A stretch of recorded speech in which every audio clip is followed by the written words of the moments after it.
Magandang hapon po sa lahat. Luzon, Visayas, Mindanao. Tayo nagbabalik dito sa aking munting channel po, Samuel Soriano TV 29 para mag-discuss ulit ng another coins.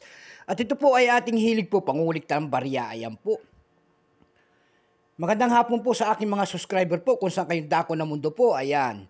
Doon naman po sa hindi pa po nakapag-subscribe at gusto nyo ang ganitong mga topic po about coins. Ayan, aanyayahan ko sana kayo. Ayan, at malaking tulong na yan dito sa aking YouTube channel po. Ang inyong gagawin po tulad ng pagpindot ng ating notification bell, like, and subscribe, and share para ma-update po kayo sa mga latest ko pang gagawin mga video po. Ayan. Meron tayong dumating na deliver po. Ayan, magandang hapon po sa lahat. Ayan, may dumating ho tayong deliver. Ayan. Deliver po ang ating dumating. Bubuksan ho natin. Ayan.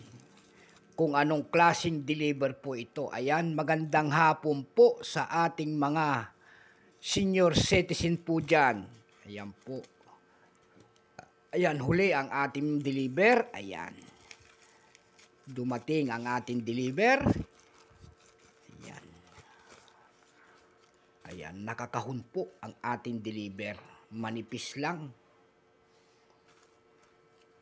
Ayan, unboxing ho tayo. Titignan natin ito kung anong laman. Ayan po.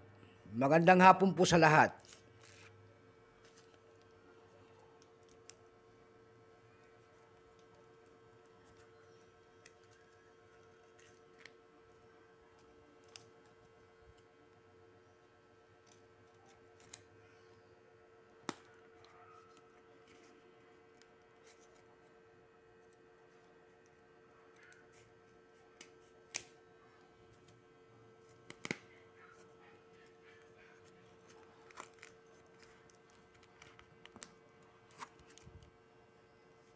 Ang hirap pong buksan. Ayan po. Napakahirap buksan. Ayan. Ayan po ang ating deliver na ating binibili. Ayan po. Banknote po ang ating deliver.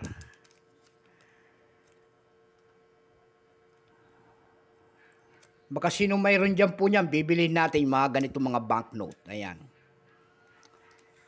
Ayan, ang ating banknote. Ayan po, malutong pa. 2 piraso po.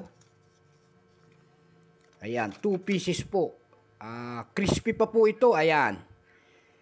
Red serial number po. Kasi 2 po ang ginawa nito. May black serial number nito. Ayan. Ito naman po ay red serial number. Ito po ay ating nabili po. Ngayon, ayan po. Nabili po natin. Ayan, kung may mga ganito po kayo, ayan, mag-PM po kayo dyan at ating pag-usapan kung magkano ang kanyang price. Ayan po. So hanggang dito na lamang po, Luzon, Visayas, Mindanao, kung saan kayong dako ng mundo po. Keep safe po sa lahat and God bless.